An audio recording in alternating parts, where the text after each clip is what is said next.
Guys, welcome back. How's everyone doing? Hello there. Hello there at the back. There you go. I'm back. I thought I'd do this video. This is going to be the season review. I was trying to wonder when I was going to do this video. And I thought, well, everything's starting to ramp up slowly. So I thought I'd get it done now. I've seen other people do reviews of their seasons. Now the dust has settled on the League Two season, I can now take you through the thought of the season for the Mariners of 24 and 25. So I'll take you through a lot of the results and obviously signings that was made throughout the season and thoughts on the season. And then have your thoughts. I want your thoughts at the end of the video, and then we'll also be doing a video probably later on, so you may see this before another video about, shall we say, match day ticket pricing. That'll be coming soon as well. So let's get started with the season review. Obviously, we know that the Mariners finished the season before. We finished it quite poorly, finishing in 21st place, and we needed to bring in some reinforcements, and the Mariners did that. They did that with the likes of Cam McJanet coming in, Lewis Cass came in, John Wright came in, and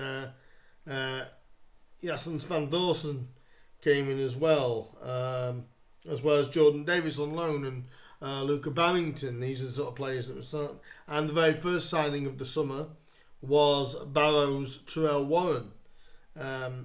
It was a very interesting feel, and of course the Chelsea youngster George McEachran, where as we go on in this video, you'll actually start to see how important George became, and in the end we had Kieran Greeny boy, who shall we say became more of I'm going to say a cult following and a real fan favourite, and he got that longer and longer and longer the season went on. We made some decent signings in the summer, a couple of decent loan signings as well, and it was all positive. Everyone was like thinking, surely we can't be as poor as we were the year before. And pre-season went well. Obviously we had the starter against Cleethorpes. Well, actually it was Grimsby Borough first, then we played Cleethorpes, then we went to places sort of like South Shields and York City, Boston United. Everyone talks about the South Shields game. Arthur mentioned that in a few interviews throughout the season, where we we couldn't defend, could we, for the toffee, and lost that, and everyone was then worrying, I think. But Artel stayed strong to his beliefs. He believed they hadn't really worked on set pieces much over pre-season, apart from maybe a week or two before the South Shields game. We were even really for the pre-season games, so it wasn't really we weren't really a negative or positive. It was kind of a decent pre-season. We were pretty much level with the results, and then the build-up in the final week or two for the season that built up. The fixtures obviously came out in the June, and we found out that we were going to have the Fish Derby on the opening game of the season. And the opening month was quite a tricky month to be completely honest, it was a difficult opening month for the Mariners, and it was something that, if we were to look at openers for the season, you couldn't ask for a tougher month than what we got. We started obviously with Fleetwood, and it was unfortunately a 1-0 defeat to the Cod Army. You could tell we just didn't have that continuity, even though doing the training through pre-season, we just didn't start too well, and losing at Fleetwood, it was kind of like, let's hope we don't start doing what we did do. Obviously then 3 days later, we played in the first round of the Carabao Cup, and we actually drew that game 1-1, and it was a Donovan Wilson goal for us on the 36th minute. Andy Cook scored the goal on the 76th, and we actually won 9-8 on penalties. And you're thinking Bradford have got some good players there, and Andy Cook always seems to get a goal or two against us, and we ended up getting the draw there that wasn't expected. We then went back into the league for our opening league game at home this season. It was against Cheltenham, and a 3-2 win was gotten there. So you're thinking, goals galore. Obviously, Jordan Davis got the last-minute winner. It was one of the liveliest games at Blundell Park I'd seen in a long time, and I was at 9 of these first 10 opening games, and the game was electric. The football was great. Charles Burnham scored a great goal that day as well, and then the first TV game happened. It was on Thursday, August the 22nd, and we literally, I'm going to say, got battered by scoreline. We lost 4-1 at Meadow Lane. I was there that night. There was a couple of goals that Notts County got that we probably should have avoided. But at the end of the day, even if the decisions didn't go our way, we'd have still lost 2-1. We lost 4-1, and at the end of the day, it was quite hard to stomach. We did get a goal that day. That I believe that was Harvey Rogers that scored that night against Notts County, if I remember correctly. It was, but the game was pretty much over by then, really, to make it 3-1. But the game was over by then. Harvey was having a difficult time at the start of the season, and you could see that. And we finished August on a positive note at Blundell Park with the 2-1 win against what became promotion team Bradford. But we did win 2-1 to end August on a positive note. Not a terrible August. Really only 2 defeats in August. The goals for Grimsby against Bradford on the 31st of August was Danny Rose on 28 minutes and Yassin with his first goal for the club, really, against Bradford, and it ended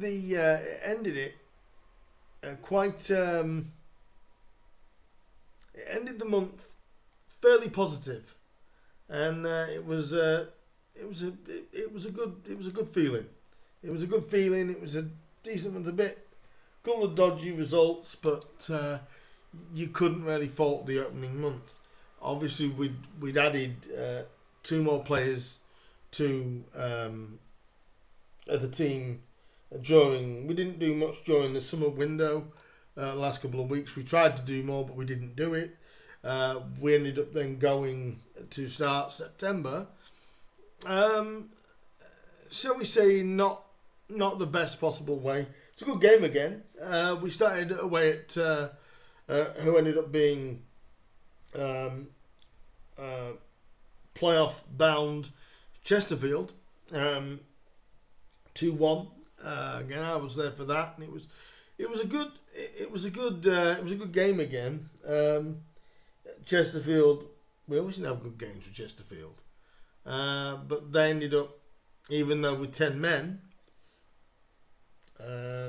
we just didn't have that cutting edge on that day.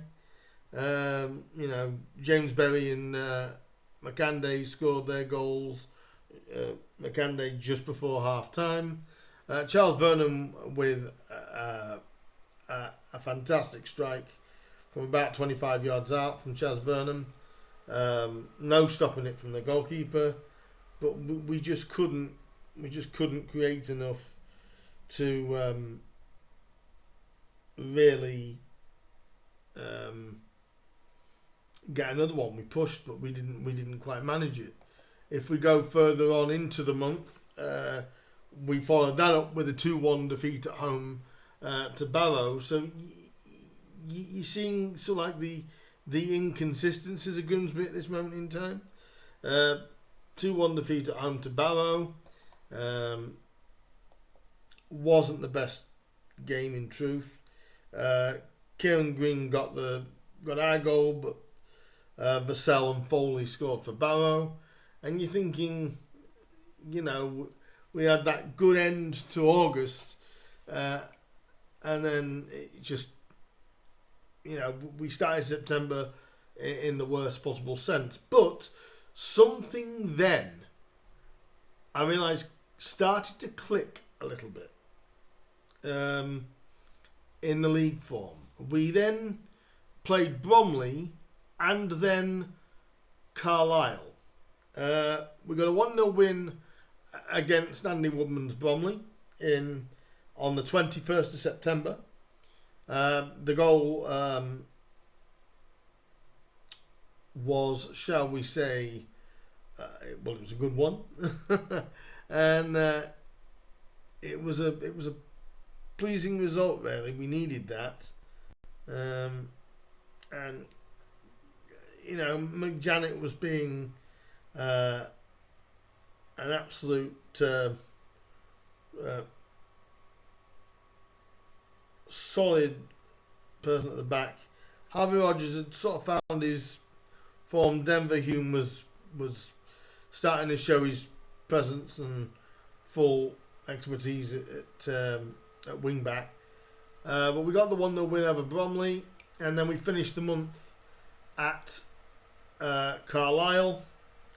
The reason why I found that very significant, that result at Carlisle, was unfortunately that was the game where we, not in a good way, mind, that is where we lost Jake Eastwood, and to that really, really a nasty injury, to be honest. And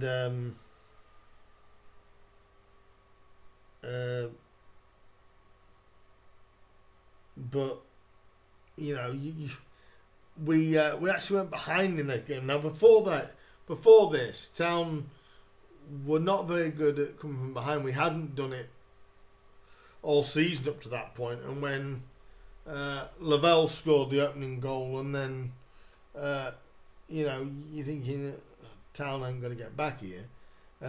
We did equalise 12 minutes afterwards with Luke Barrington's first goal for the club, really.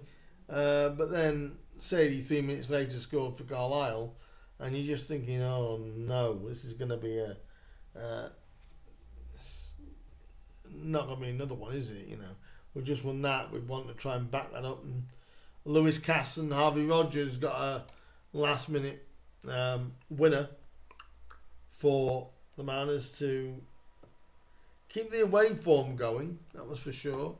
And it was, in the end, a pleasing end to the month. But the unfortunate thing was injuries did not help throughout the season, as we'll find out. They did not help. And losing Jake Eastwood obviously left us sort of exposed, because obviously Jordan Wright had been out injured as well, and he wasn't fit hardly ever.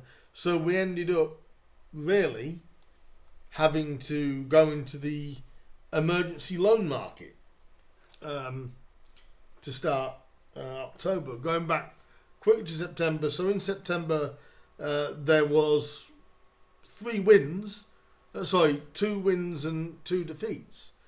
And you know, it was a 50-50 month, as you'd call it.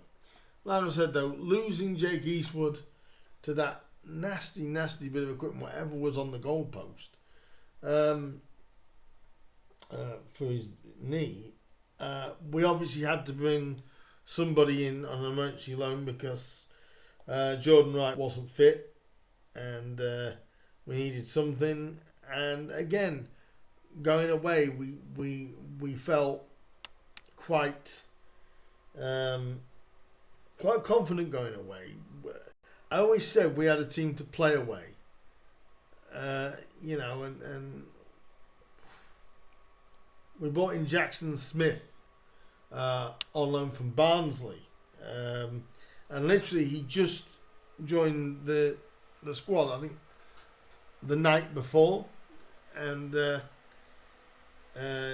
thinking, one thing, I'll go back to the last game of Gone, is credit to young Seb Orton, who had to step in for his league debut against Carlisle, and actually did really well in that. But then obviously Jackson Smith came in on the emergency loan, and like I said, literally the night before he met his teammates, and what a way to do it on the opening. You know, the very first time you play with them, I think you had 1 training session with us, and he ended up keeping a clean sheet. We did win that game that day. It was a Karen Green goal, absolutely super. Some of Green's goals this year have been absolutely immense, and you know, you're thinking 2 straight wins again. Well, actually 3 straight wins. You know, you're thinking, oh, Town of Ayr and Gillingham were top at the time when we beat them on October the 1st, but then we kind of came back down to earth with a little bit of a bang. The remainder of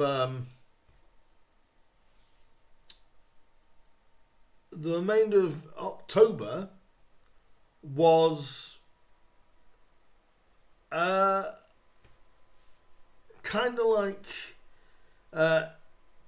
well, it was a hit and miss kind of month, more miss than hit. I mean, we lost to Doncaster after the Gillingham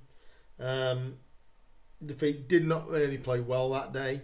A 3-0 home defeat. We then lost in the Virtue Trophy to Lincoln. I think we were a little bit unlucky in that one, but we lost out to Lincoln 2-1 in that. We did go to the Peninsula mid-October, and we got a win over Salford, but you wouldn't believe how close Salford got towards the playoffs towards the end of the season. But when we went there, we found a way through that. When obviously the people that scored the 2 goals at Salford, 2 goals for Luca Barrington. That was Luca, one of his, well, probably his best game for the club, really. So you're thinking, okay, we found our footing again. But then we played Walsall. Now, at the time, Walsall were the best team by far. But we didn't make some real bad errors on that day and in that game. It was wow. We ended up losing that 4-1. Walsall coasted in the end. I remember one goal which was scored by Jamie Jellis, which cracking finish, but such a sloppy pass. I think that may have been by Lewis Cass. It was an absolute, but it was a pass that was like, well, we set them up for it, and in the end, they ran away with it, and then we went away again. Our away form was topping us up at this point. We then went and won at Tranmere, difficult place to go, but we did. We won there 1-0, and then came back to home again and lost 3-1 to the MK Dons. What I did find around at this point is our home form was not good. Our home form in the middle of the season was not fantastic. And, we finished with a Virtue Trophy draw with Man City's under 21s, but lost on penalty to that. Obviously then got knocked out the competition. Probably one of our lowest points of the season was in November. In November, Town won one game. We lost to Wealdstone in the FA Cup at home. And you think, what is wrong with us at home? We were not good at home at this point.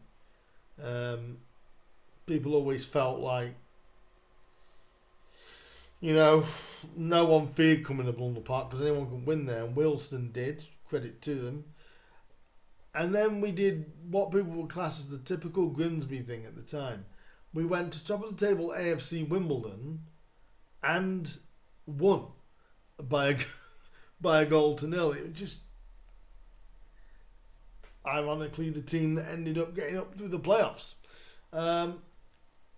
But they've always been tight games at Wimbledon, and it was a tight game again and a very good win. But Karen Green was always a standout during this time, even when we weren't doing well. As was Denver Hume. Rosie always did what he did. He scored the winner that day, and you're thinking, how can we go from having not really a great month. It always felt to me at this time when Grimsby were losing, they were losing heavily, not tightly. We then did lose the final Virtue Trophy. That was 3-2. We played a lot of youth players in that day. They did well though, but a 3-2 defeat to Chesterfield. Then we ended up with a 0-0 draw against Newport County. And then, again, the home woes just carried on through November with the final game in November, which was a home defeat to Colchester by 1-0.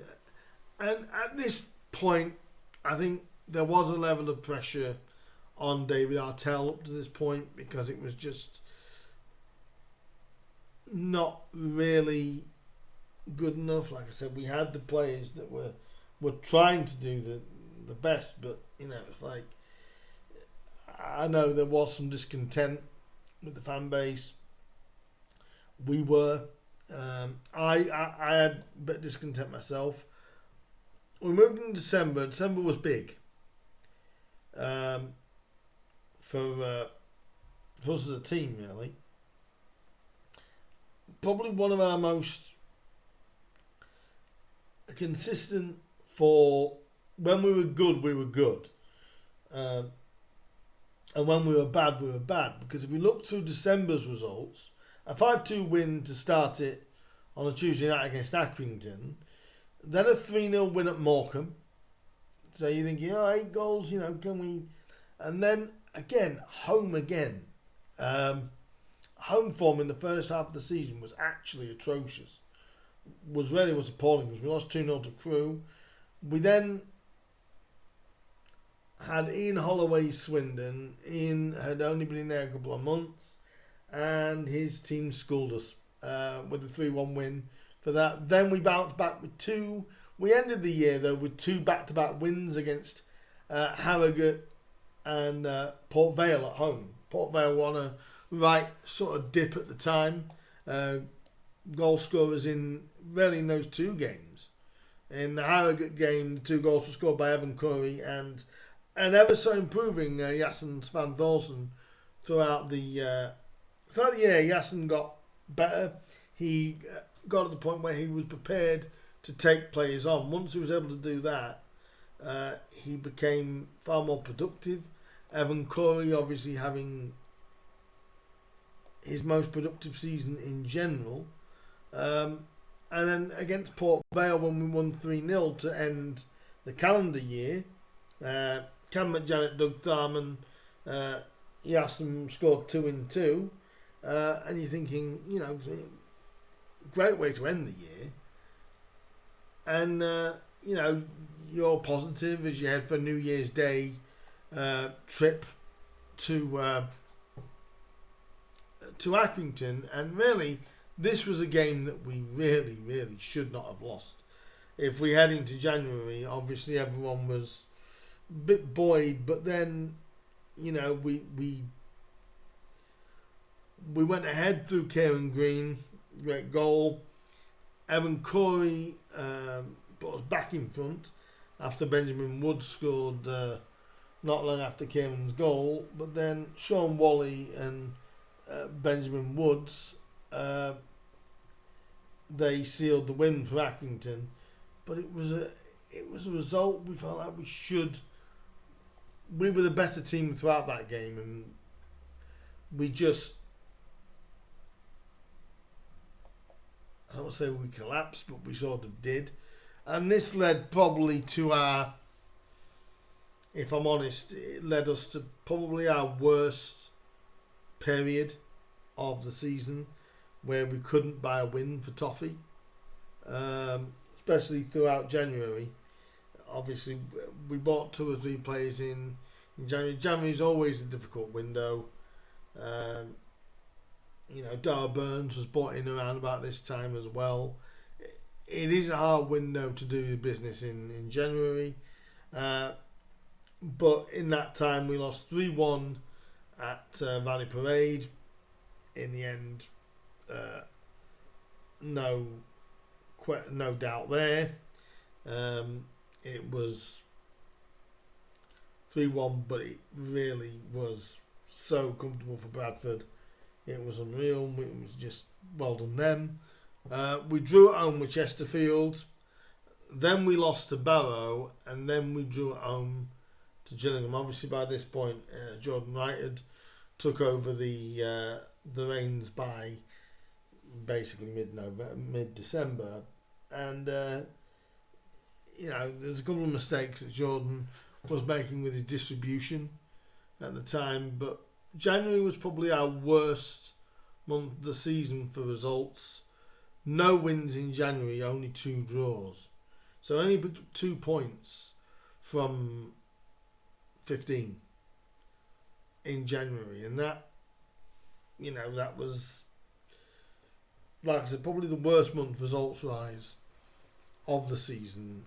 And then it really did start to click from then. Artel had been talking that performances hadn't been too bad, and he felt as though some positivity was coming. And what I can say is, boy, did it, because for the next month, we literally won every single game in February. From going from not winning, only getting 2 points from January, we picked up 50. We picked up 12 points from 12 in February. A 2-0 win away at Bromley, even though we got a man sent off that day. Goals by Danny Rose and Justin Abikwu saw us over the line It's a great goal for Justice as well against Bromley. So we did the double over Bromley. We then got a 2-1 win at home to Carlisle. Again, Abikwa and Rose, but the other way around. Got the 2 goals after going behind early to Carlisle, and Son Lavelle scored their goal. But it was 63 and 83 for those 2. We then got one of our biggest wins of the season, which was Doncaster. Doncaster were up there, and Justin Abikwa and an own goal for Alowu.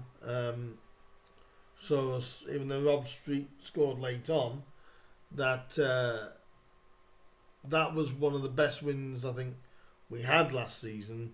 And then we finished the month with our 4th straight victory, thanks to George McEachran, who was solid throughout the season. Whenever George was in there, you always felt as though, he could pick the pieces up when need be. But the injuries throughout the season, Danny Rose scored the winner against Fleetwood, so it was 1 each between the 2 sides really in games. But there was a time during the season where we didn't have a midfield, and we didn't really have an attack. It was mainly Danny Rose sometimes, most of the time, or nothing, because Justin just couldn't stay fit. But when those 2 played together, they were really, really good. But it was just that feeling after going through February with unbeaten and winning all of them. You're thinking, Town are doing the job. And really, March wasn't too bad either. We started off with a 1-1 draw against Cheltenham, and considering the amount of injuries that Town had, the amount of injuries that we had throughout the season, and the amount of goals we conceded, we shouldn't have been anywhere near where we were. We did get the equaliser thanks to Harvey Rogers against Cheltenham, and probably deserved maybe a little bit more from that game. We got a 1-1 draw at home to Tranmere in the new manager's opening game. Danny Rose got the goal there on 67 minutes to see us get a point at home there. Again, we were like the voodoo of the teams at the top, because we did it again. Walsall, top of the table at the time, on the 8th of March. Went behind. It felt very similar to when we played them in 2018. Round about the similar kind of time. Eishausen scored the goal for Walsall, but the Mariners just had the bit between their teeth at that point. And Jaden Luca with a screamer on 21 minutes. Danny Rose with a penalty, I believe it was. And an absolute, shall we say, bet of a penalty. Never felt like he was going to miss. And Jaden Luca with a third that killed off Walsall. We should have got a 4th right near the end. Fortunately, Luca Barrington just couldn't control the touch. But again, Denver Hume, I haven't mentioned Denver enough during this, but Denver Hume, with the assists and things like that, wasn't really his best game against Walsall, but he was one of the players of the season.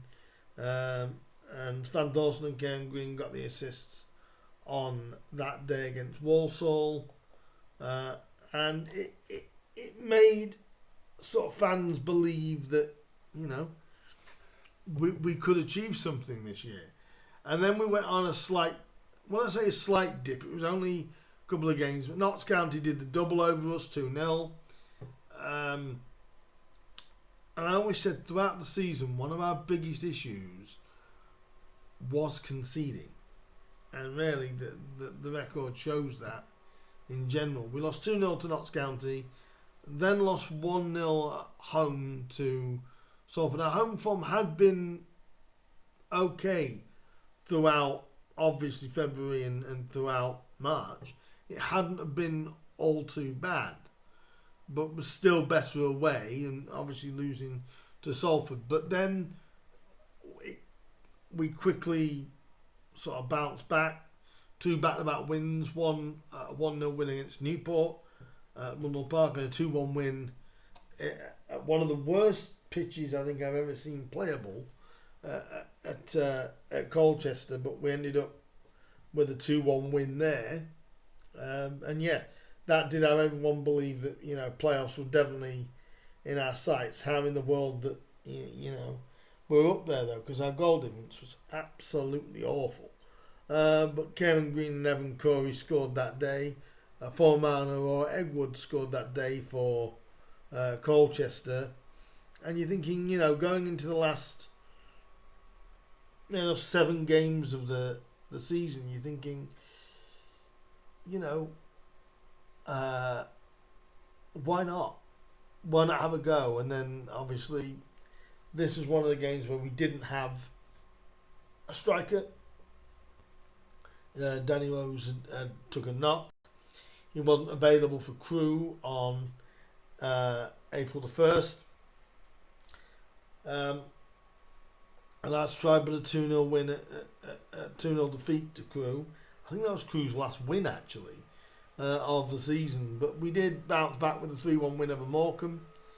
And I'm going to say this is where we started to lose the grip maybe on a playoff place really. We got a 3-1 win over Morecambe, which all but relegated Morecambe at that point. A 2-2 draw with Harrogate. Now that is probably one of the goals of the decade. That was obviously done by Kieran Green. But the bit where you feel a bit disappointed is we were ahead there. And we were ahead twice there. 2-0 actually. And we let that slip. And I think that was kind of like, it's kind of like a hangover to the next game because we played Swindon, and again, whether you like Holloway or you don't, he scored us again. A 4-0 home defeat, and it was just like, you know, we were in the playoffs at the time. You're thinking, 3 games left, all, winnable, sort of. Port Vale were almost promoted, and we made a cracking start to Port Vale. We took a 2-0 lead there as well, and it was just, Danny Rose got a brace that day, and you're thinking, really, you should see the game out. I think that was they were Danny's last goals of the season, actually. And you're thinking, oh yeah, great, this is good. No. We lost later on, going back quickly to Harrogate. Kieran Green, like I said, with that better than Yassin with a thunderbolt himself just before half time, and then thanks to an Ernest Taylor goal and the Danny Rose own goal, they came back and got a point. They were unbeaten in 8 at that point for Harrogate. So it was just, to me, when we look at the overall thing, because the last 2 games were an 0-0 draw with MK Dons, and I think we hit the post that day as well. And you're thinking, in the last 4 games, we picked up 3 points. But we had all to play for going into the last game against Wimbledon, who needed just a draw to make the playoffs, and in the end we just didn't have enough. Once Wimbledon got the goal, I think Town never felt like they were going to get back into it. It never looked like it. Never felt like it. It fell a bit flat after their goal, but we finished in 9th place, deservedly. A great season overall for the Mariners. We need sort of like a refresh and a rebuild, and we'll get that. But if I was to look at this season and go, you're happy with it? Yeah, I think we need to tighten our defence up a little bit more than what it is. I think we need to be maybe a little bit more clinical in certain areas. We need more up top than what we had. I mean, for a lot of the season, it was Danny Rose on his own. And then the time where we didn't have Danny at all, which was Crew, we barely created anything. It was just, we were too reliant on Danny Rose to be fit. We had no other strikers or really many major forward players to help Danny out. If Danny wasn't there, we didn't really have anything else going forward. And the only concern was, even though we were concerned, when we did lose a lot of the time, it was by 2 goals or more often. But I suppose, that is what needs to be looked at and worked on over the summer, which I'm sure David Artell will be doing. He's a very smart man, so I expect him to have some ideas on how to adjust that. I just want to say well done to Wimbledon. In fact, when they beat us on the last day, I said they'll go up. You could just see it. I know a lot of the Wimbledon fans were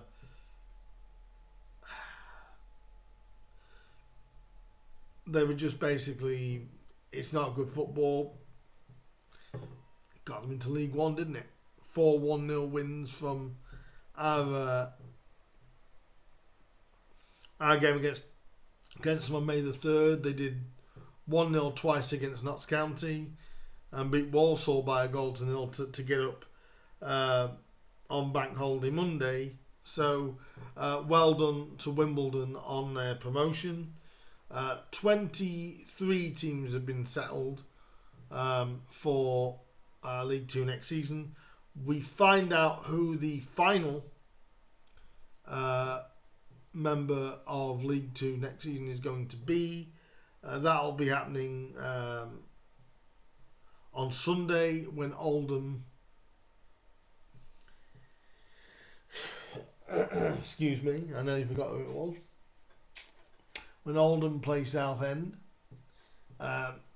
Obviously, travel reasons, I'm sure people would prefer Oldham, but Southend are a good club as well anyway, and we know they travel well as we do, so it'll be a good final. I'll keep an eye on that. And overall, the season was a good one. No real cup runs, which is a shame because we probably could have done with a little mini cup run this year. We didn't get one, but overall, a 9th place finish. Went into the last game knowing that we had a chance of a playoff place. Yes, disappointing, but I think overall, when we look at the season in general, can't really fault the season. A great season, and something to build on. Obviously, we've had the release list and days, which I have done a video on. Go and check that out on my channel. And just waiting now for the start of some new recruits. We've obviously got 2 pre-season friendlies that have already been announced. That's July the 5th against Cleethorpes Town. I will be trying to get tickets to that. And Grimsby Borough on the 8th, 3 days later. July. It is an earlier start this season. We start on I believe it's the 2nd of August. So it's not actually all that long. It's around about 2 months from now before it all goes again. But overall, a great season for the lads. Leave me your thoughts down below, Mariners fans, on what you thought of the season and what your hopes are for this, and what you think could happen. I have hopefully got some new ideas coming up for the new season. I'm not going to keep trying to do the same thing. I am going to look at trying to work with a couple of people to give you good videos and quality videos, and you'll always get these rambles. You'll get the Wingate rambles, so you can get that. But overall, guys, I just want to say thank you for the support during the season. I know we've been up and down in subscribers, things like that. Anyone that has contributed, whether it be by message, by thought, by watching the video, by clicking that like button, a credit to all of you. I thank you so much for the support, and going into next season, hopefully we'll have a few other things. I'll have a few other things up my sleeve for you coming up next season as well. So do hit that subscribe button heading into next season. Any transfer business that is done, I will keep you up to date with, and any other real club news. Like I said, there is a video coming out about ticket prices. That's coming out in a little while. But leave your comments down below on this. Plus, also, I will be mentioning a lot about the DSA, the Disability Support Association, throughout the season as well, when there's things that can be announced by us that we're there. As I'm a member of the DSA, I will bring that information to people as well, as and when it is out and public, and we can make it public. I will mention it here on the channel, and you may see us at certain events. So if you do, as we're trying to fundraise and things like that, do come down, say hello to us all, and let's try and make that the strongest that we can make it as well. So there's a lot going to be going out throughout the season. I'll also be dropping in some personal stuff that I may have going on that I'd want to share with you guys, non-Grimsby content, but a majority of it will be Grimsby Town content. Thank you so much for your support over the season. I will be back in a little while with the money, with a video for about the ticket prices that have just dropped. I'll do a video on that separately. But in the meantime, guys, thanks for the support. Like, share, subscribe, all that good stuff. That's 24-25 season over with, done, dusted, hurrah. I can at least have at least a week or so break before we all go back and trying to wonder, who's signing and who isn't. Thank you for listening to me ramble for the last half hour plus. In the meantime, guys, I will see you guys very, very soon. Like I said, for one more video this season, which will be about the ticket prices. In the meantime, guys, I will see you as soon as there's news to drop for you. Where that'll be more pre-season fixtures being released, and of course when the fixtures drop in June, or any transfer business that needs to be done. So there will be specials throughout the year, throughout the summer I should say, the Grimsby summer specials, but they'll be coming probably at the end of weeks when things have gone on. So do keep an eye out for that. Do hit that bell button, that'll let you know when I upload them, so when they go live, so you can always interact with them.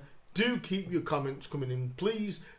I'll do a Q&A over the summer as well, so ask me any questions all about my fandom of Grimsby Town and maybe what my favourite period of Grimsby Town is, favourite player, So I'll do a Q&A if I can get the questions. If you send me the questions in, I'll do a video and I'll answer some of them, and we'll do that as an extra added bonus. But in the meantime, guys, like, share, subscribe, all that good stuff. I've rambled for long enough. I'm sure you're thinking, will you get off my screen? But we're there, and I will see you guys in the next video very, very soon. In the meantime, guys, enjoy your summer. There's one more video coming for certain, but enjoy your summer, and I'll see you when any news breaks, and I'll see you guys as well next season. Until then, up the Mariners, and I'll see you soon. Ta-da.